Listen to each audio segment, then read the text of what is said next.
हे guys good morning. काय म्हणता वर्गेकर? परत एकदा स्वागत आहे तुमच्या माझ्या छोट्याशा मिनी ब्लॉगमध्ये. मग का सकाळी असं पद्धतशीर आंघोळ बिंगोळ करून टाक टाक टाक टाक टाक टाक टाक टाक टाक टाक करत आपल्या गलीने नेट निघालो आपण पुढे. कारण आपल्याला आज जात होतं पेरूची बाग बघायला. मग काय तेवढंच आपल्या मित्राला घ्यायला पद्धतशीर त्याच्या गाडीवर बसून बांग बुंग करत धन्नो घेऊन आम्ही नीट गेलो जिजाऊ चौकात, म्हणजे आमच्या भोसले कॉर्नरला.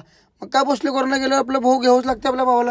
अरे अरे एजाज एजाज भाऊ, ए मोठे एजा इधरा आला बघा आपला भाऊ आला की पद्धतशीर. मग त्याला गाडीवर बसून असं तिघं ट्रिपल सीट बांग बुंग कर आमच्या शिपूर्ण टारा बिरी री री री कस्तर वाकडं ते का नेट पेट्रोल पंपाला गेल्यावर काय असतं आपलं काम? टाकी फुल करणे. मग काय पद्धतशीर टाकी बिकी फुल करून आपण तिथून नीट निघाला असं बांग बुंग करत नीट पेरूच्या मळ्यात. कसा बाग? आहा सोपं नाव आहे, लय मोठा इशे. आता 3 किलो 2 किलो बंद झाले. आता आता डायरेक्ट बंपर ऑफर आहे. कशा बाग नात करते काय? आपण डायरेक्ट बागावर गेला होता. मग काय बागाचा सौदा बिवदा झाला. पद्धतशीर शॅम्पल बिंपल घेतलो असं घरला दाखवायला. पेरू बागच घेतला आपण खरेदीचा नात करायचा नाही तर बक्कळ पेरू होता गावात पेरू.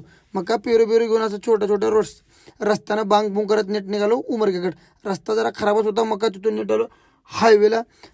तर का सुम्या बांग बुंग आपोआप लय डेंजर पहिल्याला गाडी. का सांगावं तुम्हाला आता बारा अरे अरे हळू रे. हो का कसलं वारं लागलं बघा. बघा ते कसलं तर लय डेंजर वारं हो. का सांगावं. मग का तसंच वाकडे तिकडे कसं तर बारा नेट आलो आम्ही आमच्या सुपूर्ण सुखात. येतो का नाही वाटलं तर लय पळवलं तर गाडी सुम्या. का सांगा.